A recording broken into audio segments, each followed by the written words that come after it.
네, 안녕하세요. 행정안전부에서 주민자치 업무 맡고 있습니다. 하경환입니다. 반갑습니다.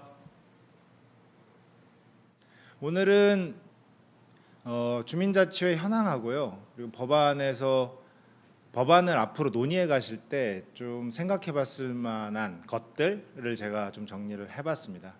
간단하게 PT로 설명을 좀 드려보도록 하겠습니다. 아시는 것처럼 주민자치회라는 시범 사업은 18년에 시작을 했죠. 18년에 시작을 했고 그 이후에 이제 이번 정부가 들어오면서 매우 본격적으로 주민자치회 사업을 전국에 확산하기 위해서 노력했고, 여기 있는 수치로 보시면은 18년에 95개, 그다음에 19년, 20년 하면서 상당히 많은 숫자로 늘어나게 됩니다.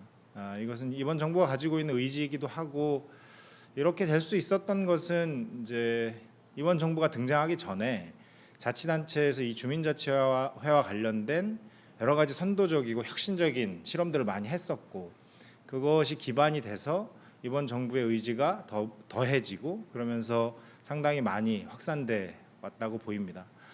현재 3,500여 개의 읍면동 중에 626개가 하고 있고요. 이것은 시범 사업으로 보면은 매우 의미 있는 수치라고 볼 수 있다고 저는 생각합니다. 물론 이번 정부 내에 좀 더 확산하고 좀 많은 경험을 쌓을 수 있도록 하는 것이 우리의 과제겠지만요.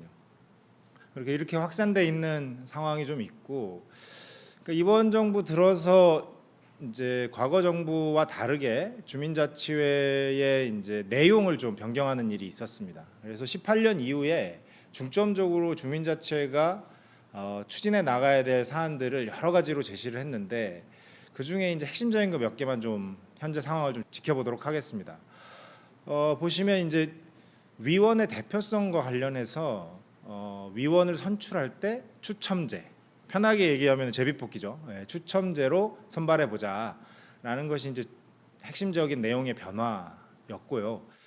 현재로 보면은 시범 사업을 하고 있는 곳의 82% 정도가 추첨제를 조례상으로 도입했다고 보시면 됩니다. 그러니까 상당히 많이 도입을 했고, 이 위원이 추첨제로 뽑힌다는 것은 여러 가지 그 의미가 있겠지만은 실제로 다양한 인구와 다양한 세대 그리고 다양한 종류의 사람들이 주민자치회에 참여하는 통로로 이제 설계가 된 것이고, 많은 부분 좀 긍정적인 효과를 내고 있다고 저희는 생각을 합니다.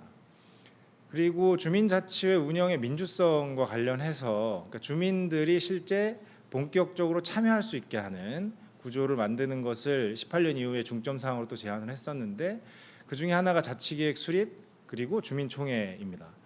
보시면은 이게 다 19년 기준의 자료인데 자치계획 수립은 73% 이상이 하고 있고, 그리고 총회도 61% 이상이 하고 있습니다. 이 수치의 차이는 이제 19년도에 자치계획을 수립하고 그것을 기반으로 2000년도에 주민총회 하는 곳들이 있기 때문이라고 저희가 유추를 하고 있고, 이것 또한 상당히 많이 자리를 잡았다. 저희는 이렇게 생각을 하고 있습니다.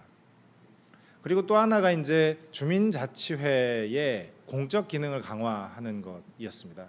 공적 기능을 강화한다는 것은 여러 가지 의미가 여러 가지 방법이 있겠는데, 그 중에는 우리의 공적 자산인 예산을 주민들이 뜻하는 바로 사용될 수 있도록 해보자라는 것이 핵심 사안이었고, 그 방법으로 주민세, 그 읍면동의 주민들이 내는 주민세는 주민들이 결정해서 쓰도록 하자, 예산 편성을 해보자라는 거였고, 또 주민들이 참여해서 예산의 편성에 관여하는 주민참여 예산을 주민총회에 연계해서 해보자, 이렇게 이제 크게 제안을 했었습니다. 보시면은 본격적으로 적용이 되고 있는 것 같지는 않지만 13%, 26% 정도 이제 확산이 되고 있고, 어느 정도 시범의 기반 그리고 시행착오의 기반을 마련했다고 보입니다. 그러니까 이렇게 연결되지 않더라도 현재 주민자치회의 사업은 대부분의 지자체가 이제 특화 사업이라든지 보조금이라든지 이런 방식으로 제공해서 실제 일을 하게 하고 있는 거죠. 그러니까 보조금보다는 실제 예산 편성을 함께 하는 것이 훨씬 이제 공적 기능으로서의 역할이기 때문에 저희가 이 사안을 좀 강조해서 얘기하고 있는 상황이죠. 이렇게 18년 이후 우리 정부가 들어오고 나서의 중점 사안들을 보시면 많이 확산되고 자리를 잡아가고 있다라는 생각은 좀 듭니다. 현재 현황으로 보면. 그래서 이런 약간 수단들이죠. 추첨제, 계획 수립, 총회, 주민세 연계, 참여 예산 연계. 뭐 이런 수단들이 그럼 결과적으로 어떤 결론을 내고 있느냐. 뭐 요거는 좀 한번 좀 짚어볼 필요가 있을 것 같은데 이걸 지금 뭐 결론을 내리기는 어려울 것 같고요. 그래도 현재 상황에서 좀 내용들을 좀 짚어보면 핵심적인 사안들은 이런 게 좀 있는 것 같습니다. 일단 위원 구성의 다양성이 중요하다. 이게 위원 구성의 다양성이 중요하다는 얘기는 뭐 다 아시죠. 그러니까 주민자치회를 이렇게 본격적으로 해보자. 주민들이 참여하여 실제 지역의 문제를 발굴하고 논의하고 해결해보자라는 거에서 많은 사람들은 이렇게 우려를 하죠. 참여할 주민이 어딨냐, 다들 바쁜데 뭐 이런 얘기들이 실제 많고 그동안에 이런 공적 기능에 참여하는 민관 협력에 참여하는 주민들은 읍면동네에 좀 한계가 있었죠. 몇몇 분 정도가 참여하고 있었고 대부분은 이제 지역에서 사업을 하시거나 이렇게 여유가 있으신 분들이 주로 참여하는 방식으로 진행됐었습니다. 그래서 이것을 흔드는 것이 가장 중요했고 추첨제를 도입했던 거죠. 그래서 19년도 기준으로 보면 이제 주민자치센터를 운영하는 주민자치위원회와 주민자치회 비교를 한번 해봤습니다. 우선 여성의 참여가 상당히 높아진 상황이죠. 주민자치회 위원은 상당히 여성의 참여가 높은 수준으로 50% 이상 돼 있고 이것은 저희가 표준조례를 만들고 주민자치회 내용을 홍보할 때 특정 성별이 60%가 되지 않도록 하자라는 이제 얘기를 많이 했고 이것이 많이 받아들여진 거고 저는 뭐 당연한 현상이라고 봅니다. 실제 다들 아시겠지만 동네 가면 일하시는 분들은 여성분들이 많죠. 다만 이제 사회적인 문화 혹은 경험상 여성분들이 이렇게 리더로 이렇게 잘 등장하지는 않고 있었죠. 그런데 이번 주민자치회를 통해서 상당히 많이 등장하고 있다 이렇게 좀 평가해 볼 수 있을 것 같고요. 그리고 세대가 좀 낮아진다면 연령이 좀 낮아진다면 주민자치회가 훨씬 활성화되지 않겠냐는 좀 기대를 가지고 있었습니다. 마찬가지로 위원회와 비교해 보면은 한 7% 정도 40대 이하의 비율이 높습니다. 이것 또한 매우 긍정적인 결과라고 볼 수 있을 것 같고요. 또 하나는 직장인 비율입니다. 물론 행안부에서 기존 법을 좀 해석하면서 이것 주민자치회라는 것이 법에 규정된 단체이고 활동이기 때문에 여기에 참여할 때는 직장인도 공가 그러니까 유급 휴가를 받을 수 있다라는 이제 법적 해석을 많이 홍보하긴 했죠. 그러나 실제 직장인들이 참여하기는 쉽지는 않습니다. 다만 이 주민자치회가 지역의 문제를 다루고 그리고 실제 예산을 편성해서 일을 해결하는 경험들을 하다 보니까 직장인의 비율이 11%로 한 3-4% 주민자치위원회도 많이 참여한 걸로 이렇게 보이는 거죠. 실제 저희가 사례 조사를 좀 해보니까 직장인 중에 공가를 쓰고 주민자치회 활동에 참여한 분이 사례가 나타났습니다. 아주 유의미한 사례라고 보고요. 이런 약간 위원회 다양성은 저희가 18년 이후에 집중해서 내용을 변화했던 것의 결과라고 좀 볼 수 있고 이것이 결국 주민자치회의 힘이 아닐까 뭐 이런 생각은 하고 있습니다. 그리고 두 번째 이제 주민자치회의 활동에 대한 좀 연구가 하나 있었습니다. 이번에 좀 연구가 나왔고 이제 보고서는 곧 발간이 될 텐데 그 보고서에 보면은 이게 17년에도 저희가 평가 연구를 했고 그리고 이번에 다시 20년에 평가 연구를 한 거죠. 그래서 비교를 했습니다. 17년과 19년에 대해서 비교를 해보면 주민자치회 사업을 함으로써 변화된 것에 대한 표시를 좀 하게 해봤는데 주민들은 17년도보다 이번 20년도에 주민자치회가 생활환경 개선 향상을 하는데 훨씬 도움이 됐다. 뭐 이런 얘기를 가장 많이 해주셨고 그리고 마을 공동체 활동하는데도 매우 도움이 됐다. 뭐 이런 말씀을 해주셨고 더 좀 중요한 부분이 이제 행정과의 소통, 주민과의 소통 부분이라고 저는 생각합니다. 그러니까 주민자치회가 활동한다는 것은 주민이 스스로 하는 활동이긴 하지만은 주민이 만들어낸 의제를 해결하고 그것을 문제를 처리해 가는 데 있어서는 민관 협치는 너무나 중요한 요소죠. 그중에 행정과의 소통, 주민과의 소통이 이렇게 17년도보다 높아졌다는 것은 앞으로 주민자치의 발전 가능성이 매우 높다, 뭐 이런 생각을 하는 결과입니다. 물론 이제 주민총회나 자치계획 수립을 통해서 주민과의 소통이 훨씬 강화되기를 기대했었지만 뭐 그렇게 높진 않게 나와서 좀 아쉽긴 하지만 이런 단초를 제공했다는 것은 저는 매우 의미 있는 시범 사업의 결과라고 저는 생각을 합니다. 물론 부정적으로는 이제 프로그램 강화가 좀 낮아졌고 마을의 안전에 대한 변화가 좀 낮아졌다, 이런 연구 결과가 나왔는데, 그것은 아무래도 저희가 이제 주민자치센터를 중심으로 한 주민자치위원회 활동에서 지역의 전체 문제를 다루는 주민자치회로 전환되면서 주민자치센터의 프로그램 이런 것들은 다양화되거나 양쪽으로 늘어나지 않았던 것 같아요. 그런 부분에 대한 아마 평가가 아니실까 싶습니다.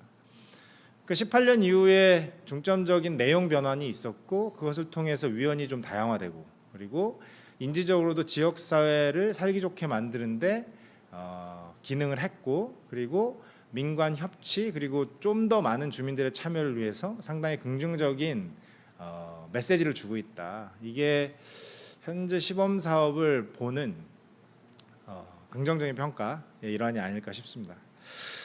그 밖에도 보면은 이제 행정안전부가 열심히 주민자치를 하자고 얘기를 하고 있는데 지자체들은 그거보다 더 나간 이런 혁신적인 시도들을 많이 하고 있습니다. 그러니까 위원을 선출할 때 있어서 좀 더 다양하고 개방적으로 주민들이 참여할 수 있도록 저희가 추첨제를 제안했지만 이것은 굉장히 조건부 추첨제였죠. 그러니까 나는 위원이 하고 싶다, 그래서 사전 교육을 다 이수하고 그리고 추첨에 들어오는 건데 한 개 지자체에서 무작위 추첨을 했습니다. 그 사전 교육이 없이 모든 주민들이 리스트를 놓고 무작위로 추첨하는 거죠. 그래서 전화를 걸어서 주민자치위원회 추첨되셨는데 하시겠습니까? 묻고, 아니면 다음 사람으로 넘기는 방식으로 무작위 추첨제를 통해서 위원을 선발한 데가 있더라고요. 아주 혁명적이죠.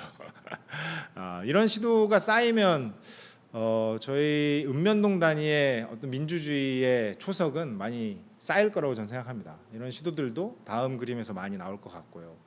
그리고 읍면동장 지휘공모제도 이제 많은 곳에서 하고 있습니다. 그래서 물론 공무원 중에서 읍면동에 관심이 있는 공무원들이 손을 들어서 난 하겠다고 얘기를 하고, 그것을 주민들이 그 사업 계획 같은 걸 심사해서 이 분이 좋겠다라는 의사를 자치단체장에 전달하면 그걸 감안하여 이제 임용을 하는 거죠. 이렇게 되면 실제 읍면동장과 주민자치회 협업이 굉장히 강화될 수밖에 없고 주민자치가 강화될 수밖에 없거든요. 그 밖에도 좀 더 나간 곳은 이제 민간인 읍면동장이 등장했다는 것이죠. 예. 전국적으로 보면 4군데 정도 시범을 하고 있고, 이제 특정 문제를 가진 읍면동의 문제를 해결하기 위해서 민간 전문가가 가서 읍면동장을 한다는 것은 우리 사회의 행정 변화에, 행정 혁신에 아주 큰 역할을 할 것이라고 봅니다. 그리고 뭐 쭉 써놨지만 뭐 예산 편성, 읍면동에서 예산 편성을 잘 하지 않는데 서울의 중구 같은 경우에는 읍면동장이 직접 예산 편성을 하고 지방의회에 가서 예산 편성을 설명하는 방식으로도 하고 있죠. 그러니까 이런 변화는 앞으로 주민자치의 발전을 얘기할 때 굉장히 중요한 요소가 될 거라고 생각합니다.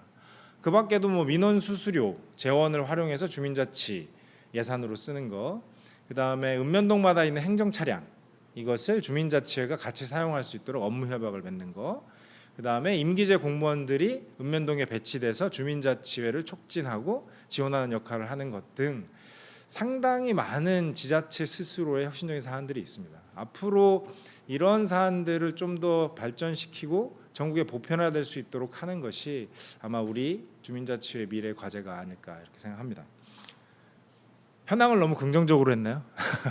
예, 긍정적으로 보고 싶습니다. 그리고 뒤돌아보면 저희가 10년 전, 단지 5년 전 정도만 생각해봐도 우리 사회에 읍면동에서 주민이 총회를 한다 이런 생각은 누구도 해보지 못했던 생각입니다. 정말 빠르게 변하고 있고 저는 그것을 주민자치를 삶의 가치로 생각하시는 분들 입장에서는 긍정적으로 보시는 게 우리 심리에 좋지 않을까 이런 생각을 하고 있습니다. 이런 현황 속에서 이제 다음의 미래를 저는 고민해야 된다고 생각합니다. 이번 정부도 3년이 지났고 그럴 때 이제 법적인 기반은 매우 중요하고 이번에 이제 법 논의가 있다고 하니 여기에서 이런 현황에 근간해서 주민자치회의 법적인 기반을 마련할 때 어떤 게 좀 논의가 돼야 될까 이런 것은 뭐 누구랑 논의한 건 아니고요. 그냥 혼자 머릿속에 있는 것들을 좀 정리를 해봤습니다. 핵심 질문은 이건 것 같아요. 저희가 이제 주민자치회 활동을 하면서 현장에서 여러 가지 어려움들이 있으시죠.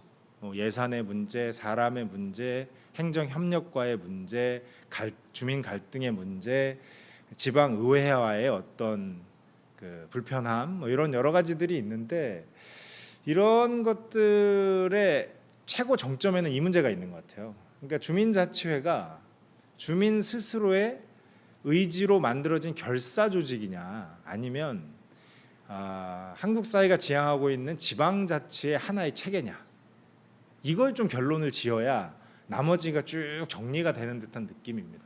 현재 지방자치 체계로 보면은 지방자치단체와 지방의회가 이제 핵심적인 기구죠. 거기에 이제 읍면동 단위의 주민자치회가 또 다른 지방자치 체계가 된다면 그것은 상당한 공적인 기능을 하는 구조가 될 것이고요. 약간 주민 결사 조직이 된다면 이것이 읍면동 단위에서 읍면동 주민센터와 공존하면서 주민들의 의사를 행정과 협업하는 그런 자발적인 결사 조직이 될 거라고 이렇게 봅니다. 그래서 이 두 방향 중에 어느 방향으로 갈 것인지를 잘 결정하는 것이 앞으로 법안 논의에서 핵심이 될 거고 이런 논의는 과거부터 있었죠. 그러니까 약 10여 년 전에 제안됐던 주민자치회 모델 중에 협력형, 통합형, 주민조직형은 다 알고 계실 텐데 이것도 보면 협력형의 경우가 주민결사체계 같은 것일 거고 통합형 혹은 주민조직형 이런 것들이 지방자치체계의 일환이라고 볼 수 있을 겁니다. 그러니까 이런 방향을 우리가 충분히 인지하고 실험하진 않았지만은 앞으로 법안 논의에서는 이게 핵심이 될 거라고 보여집니다. 그러니까 결국 협치적 NGO를 만들 것이냐 혹은 읍면동 단위의 의회 혹은 단체 혹은 의회와 단체가 결합된 어떤 지방자치 체계를 만들 것이냐를 잘 논의해 갔으면 좋겠다. 그리고 이것이 한 번에 갈 수 어느 방향을 선택하듯이 이게 한 번에 갈 수 있는 것은 아니잖아요. 지금 현재 법도 있고 헌법도 있고 사회 문화적인 인식도 있기 때문에 어느 수준까지 이번에 할 것인가를 잘 결정하는 것이 핵심이 되겠다라는 겁니다. 사실 이 방향을 우리가 잘 논의하면은 법안의 어떤 그 구조를 짜는데 도움이 되지 않을까 싶고 이거에 따라서 이제 생기는 현재 우리가 가지고 있는 부차적인 문제들이 다 저는 따라 있다고 봅니다. 그러니까 예를 들면 저희들이 많이 논의하죠. 주민자치회는 집행기구냐 의사결정기구냐 뭐 이런 얘기들을 많이 합니다. 실제로. 그러니까 실제 주민자치회가 사업을 받아서 어떤 사업을 동네 꽃길을 하든 마을 기업을 하든 찻집을 하든 어떤 것을 하든 그런 것들을 하는 곳이냐 아니면 우리 동네에 무엇이 필요한지를 결정하는 곳이냐라는 것은 저희 현장에서 계속 논의되고 있는 것이죠. 이것이 결사 조직이냐 지방자치 체계 조직이냐에 따라서 저는 그 성격이 나뉠 거라고 보고 이것 또한 우리의 화두일 거라고 보고요. 또 하나는 이제 사무국에 대한 현장의 고민이 꽤 많고 저희의 고민도 많잖아요.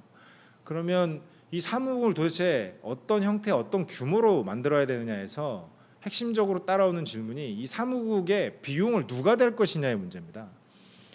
주민 결사 조직이라면은 자발적 주민들의 회비 혹은 일정한 수익 구조를 만들어서 그 안에서 자발적으로 사무국을 운영하는 것이 핵심이 될 테고 그렇지 않고 지방자치의 일정 체계가 된다면 정부 보조의 형식으로 사무국이 되겠죠. 예, 보조 혹은 정부 지원으로 그렇죠. 이것도 위의 핵심 질문과 연결되어 있는 것이고요. 주민자치회는 법인이어야 하는 거의 문제도 같습니다. 그러니까 법인이 어떤 형태여야 되는 것이냐에 대해서 논쟁이 많고 그 종류로 보면 임의단체 혹은 민법 상법상의 법인 혹은 공법인 이렇게 좀 나눠볼 수 있을 텐데 과연 주민결사 조직이냐 지방자치 조직이냐를 결정할 수 있다면 여기서도 우리가 선택하기가 매우 편해질 거라고 생각합니다. 근데 지금은 어떤 법인 할까 뭐 이렇게만 논의하니까 사실은 장단점이 너무나 극명하죠. 그러니까 선택하기도 어려운 거고 핵심 질문을 해결해야 그것도 법안에 담을 수 있지 않을까 이렇게 생각합니다. 그리고 공적 사무를 받는 것도 매우 논란이 많죠. 그러니까 현재 그 특별법에는 위임 위탁을 받을 수 있도록 돼 있지만 이번 지방자치법 개정안에 올라갔던 안을 보면 위탁만 받도록 돼 있습니다. 이것도 보면 주민자치회가 주민의 결사 조직이냐 아니면 지방자치의 하나의 체계냐라고 할 때 구분되는 것이죠. 그러니까 주민 결사 조직은 위탁만 받을 수 있는 것이고 지방자치 체계라고 한다면 위임과 위탁을 받을 수 있는 것이죠. 그러니까 이런 핵심 질문에 따라서 지금 현재 우리가 주민자치를 운영하면서 나오는 여러 고민과 애매함 이런 것들이 결정되지 않을까 싶습니다. 물론 권한의 수준도 마찬가지이죠. 공공정책을 본격적으로 결정할 것인가 아니면 주민들의 의사를 충실히 모아서 행정과 협의하는 구조로 갈 것인가 이것이 이제 핵심 질문과 연결돼 있다고. 그리고 이것도 이제 저희 많이 얘기하는 거잖아요. 예. 주민자치회가 되고 누구로부터 위촉을 받을 것인가, 누가 인정해 주는 것인가 그게 이런 얘기 많이 하죠. 현재는 주민의 그 권한을 대리받은 그리고 그 대리성이 가장 높은 지방자치단체장이 위촉하도록 되어 있는데 이번 지방자치법 조항에서는 빠지긴 했지만 이것도 위의 핵심 질문과 연관되어 있는 것이고요. 주민총회 역할도 마찬가지입니다. 공론장으로 할 것인가 읍면동의 주민투표처럼 아주 구속력이 높은 것으로 갈 것인가는 또 하나의 질문거리죠. 그리고 읍면동 주민센터의 관계도 그렇고요.